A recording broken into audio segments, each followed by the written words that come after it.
Salut à tous, bienvenue sur Coffee Stories. Aujourd'hui un petit tuto pour vous montrer comment reprogrammer facilement un live que vous avez déjà effectué ou que vous allez effectuer sur YouTube afin de ne pas avoir à tout reparamétrer de zéro et pouvoir le reprogrammer en à peine quelques secondes.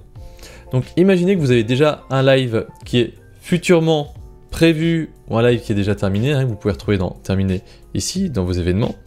Et que vous n'avez pas envie de tout retaper depuis zéro, c'est-à-dire retaper le titre, retaper le descriptif, retaper les tags, retaper toutes les options une par une, ce qui peut vous prendre facilement entre 5 minutes et un quart d'heure selon ce que vous allez mettre. Il y a une nouvelle option qui est depuis quelques mois qui est nouvel événement en direct à partir de ces paramètres. On va justement le faire. Mais il y a un truc auquel il va falloir faire très important, je vais vous expliquer, parce que pour les événements qui sont à venir, pas ceux qui sont déjà terminés que vous allez reproduire, ça peut vous faire créer deux lives qui vont se lancer en même temps. Pour ça, je vais vous montrer du coup comment faire la manip pour éviter qu'ils se lancent en simultané. Donc là, imaginons, voilà, il y a un live qui est prévu dimanche pour du Zelda Breath of the Wild, et que par exemple, je vais recommencer un live le dimanche d'après, pour le reprogrammer sans m'emmerder. Donc là, il va créer une nouvelle programmation à partir d'un truc, je vais pouvoir choisir du coup, bah là, le live est programmé dimanche, je vais pouvoir le mettre le dimanche d'après. Et j'ai pas envie de m'emmerder, je fais enregistrer et tout, puis je me dis, hop, voilà, c'est bon, c'est fini, merci, bonsoir, c'était sympa de ce tuto. Non, en fait là, ça peut marcher très bien dans le cas où la diffusion est déjà terminée. Le souci qu'il va y avoir dans ce cas-là, donc là vous allez voir que dans les événements, on a bien un deuxième événement qui s'est créé, vous voyez. Donc 24 février, 3 mars, donc il y a bien un deuxième live.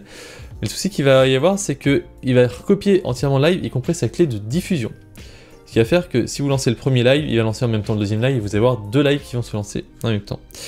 Donc ce que vous devez faire, c'est aller dans paramètres d'ingestion. Voilà, et il va falloir changer la clé du flux. Ça, le problème, c'est que manuellement, vous ne pouvez pas le faire, vous voyez. On peut le sélectionner, mais on ne peut pas le changer. Donc ce que vous pouvez faire pour ça, pour le forcer à changer la clé, vous allez aller dans clé de flux réutilisable. Vous allez en créer une totalement bidon, hein. Vous tapez juste un nom à la con, voilà, top. À quoi ça va vous servir? Tout simplement, c'est que ça va vous créer un nouveau nom de flux, et quand vous allez revenir sur la clé de flux à usage unique, il va vous recréer automatiquement une clé toute nouvelle, toute belle, qui n'est pas la même que celle du premier live, et ça va vous permettre de bien discerner les deux clés de diffusion.